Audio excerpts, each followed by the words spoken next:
Hello friends, ये सी language की जो हमारी सीरीज चल रही थी उसमें हमारा 12th चैप्टर स्टार्ट होगा। इस चैप्टर में हम इफ और एल्स के जो प्रोग्राम्स हैं उनको देखेंगे और उनको समझेंगे। मैं एक एक करके आपको प्रोग्राम्स को रन करके दिखाऊंगा और साथ ही साथ उसको समझाऊंगा भी। मैं डॉक्टर पंकज सक्सेना जो कि मैं आपको पहले भी काफ़ी सारी चीज़ें सी लैंग्वेज के बारे में बता चुका हूं और बहुत सारे प्रोग्राम्स भी अपने चैनल पे अपलोड कर चुका हूं। इस 12th चैप्टर का पहला प्रोग्राम देखते हैं।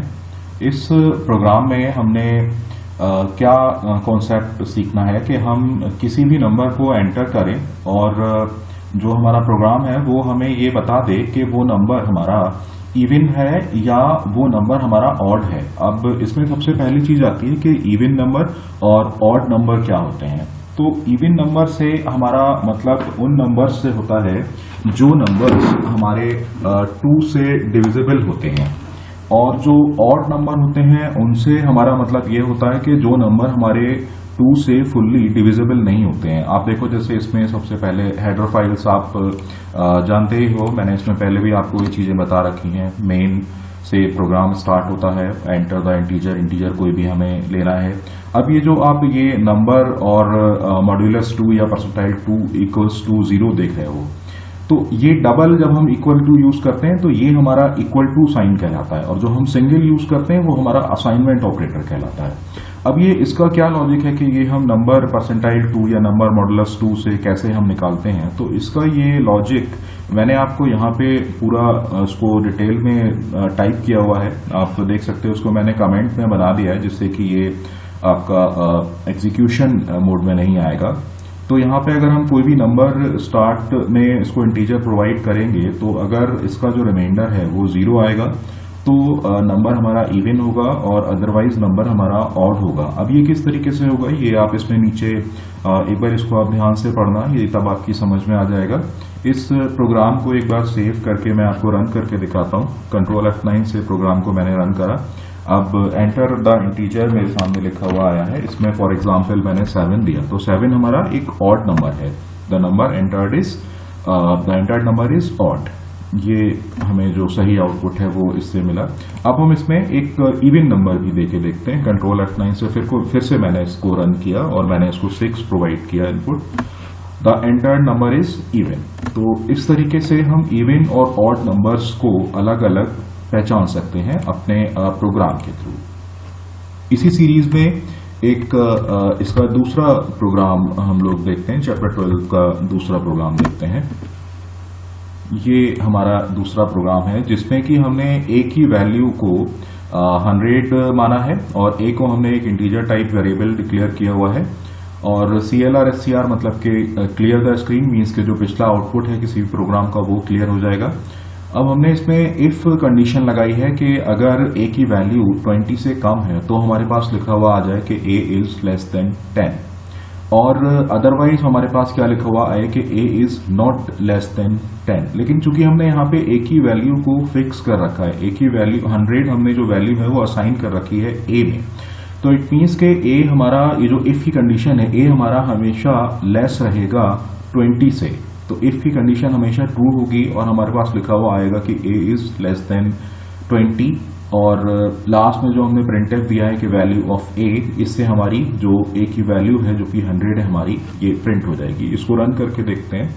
कंट्रोल F9 से यहाँ पे रन करेंगे। आप देखो चूंकि इसमें हमने पहले ही a को 200 वैल्यू को हमने असाइन किया हुआ है 100 को a नाम के वेरिएबल में, तो आप देख सकते हो उसका जो आउटपुट है वो a is not less than 20 और value of a is equal to 100। Next program इसका देखते हैं। यहाँ पे एक चीज मैं आपको बोलना चाहूंगा कि आपको ये सारी चीजें आई होप के अच्छी तरीके से क्लियर हो रहे हैं कॉन्सेप्ट इसके। तो अगर आपको अच्छी तरीके से क्लियर हो रहे हैं कॉन्सेप्ट तो मैं बिल्कुल उम्मीद करता हूं कि आप चैनल को सब्सक्राइब भी करेंगे और शेयर भी करेंगे। नेक्स्ट इसका प्रोग्राम देखते हैं। ये थर्ड प्रोग्राम है। थर्ड प्रोग्राम में हमने क्या कर रखा है कि कोई भी एक नंबर हमने यूजर से इनपुट करवाया है। यूजर मीन्स के जो भी प्रोग्राम को एग्जीक्यूट कर रहा है, तो एंटर द नंबर में हमने उसके बाद एक इफ कंडीशन लगाई है कि if number is less than 0 तो हमारे पास प्रिंट होके आ जाए कि द नंबर इज नेगेटिव, और अदरवाइज एल्स कंडीशन में हमारे पास क्या प्रिंट होके आ जाए कि द नंबर इज पॉजिटिव। अब यहाँ पे ये जो नंबर है ये हमने इंटीजर टाइप एक वेरिएबल नम डिक्लेयर किया हुआ है, जिसमें कि ये जो वैल्यू यूजर इनपुट करेगा वो हमारी स्टोर होगी। रन करके देखते हैं इस प्रोग्राम को भी।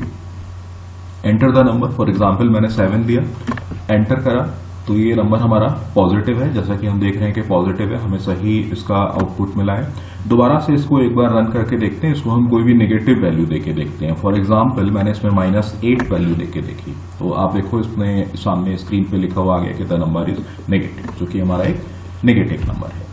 इसी तरीके से इसका एक और प्रोग्राम देखते हैं। आपको रिक्वेस्ट करूंगा कि इस तरीके के जितने भी सारे प्रोग्राम्स हैं, पहले वीडियो से लेके और बाद तक के सारे प्रोग्राम्स को एक बार अच्छी तरीके से देखिएगा, तभी ये सब चीजें क्लियर होंगी। ये सब चीजें सी का क्लियर होना बहुत जरूरी है, सी और C++ का क्लियर होना, अगर आप आगे किसी भी लैंग्वेज को लर्न करना चाहते हो, चाहे वो आप .NET में जाना चाहो, चाहे वो आप जावा या पाइथन, जो भी जिसमें भी आप जाना चाहो। ये इसका फोर्थ प्रोग्राम देखते हैं। फोर्थ प्रोग्राम में इसमें जैसे कि हेडर फाइल्स, आपको पता है कोई भी प्रोग्राम हेडर फाइल से ही स्टार्ट होगा। उसके बाद हमने एज नाम का एक वेरिएबल ले लिया है जो कि इंटीजर टाइप है, और एज नाम का वेरिएबल लेने के बाद हमने एंटर द एज इसमें प्रिंटएफ में दे रखा है, तो ये मैसेज हमारे पास स्क्रीन पे शो होगा कि एंटर द एज। अब अगर एज की वैल्यू हम 18 ईयर्स से ज्यादा रखेंगे तो इट मीन्स कि हमारे पास ये मैसेज आना चाहिए कि you are eligible for voting, और अदरवाइज हमारे पास ये मैसेज लिखा हुआ आना चाहिए कि you are not eligible for voting. इस प्रोग्राम में आप एक चीज और देख रहे हो कि यहाँ पे जो स्टार आता है ना, एस्ट्रिक बना हुआ, इट मीन्स कि ये प्रोग्राम आपका अनसेफ मोड में है, तो हमेशा प्रोग्राम को पहले सेव कर लेना चाहिए। सेव करने के बाद अब मैं इसको रन करता हूँ। Enter the age, for example मैं इसमें 12 डालता हूँ, तो 12 का आउटपुट आप देखो, you are not eligible for voting. अब इसको दूसरी बार एक बार मैं आपको रन करके दिखाता हूँ। कंट्रोल F9 से इसको करेंगे। फॉर एग्जाम्पल यहाँ पे मैं 45 डालता हूँ, तो आप देखो you are eligible for voting. तो इस तरीके के ये प्रोग्राम्स जो है वो कॉन्सेप्ट क्लियर करने के लिए बहुत जरूरी है। होपफुली आप लोग इन सारी चीजों को अच्छे से समझ रहे होंगे। Thank you so much for viewing the channel and also supporting the channel. Thanks a lot.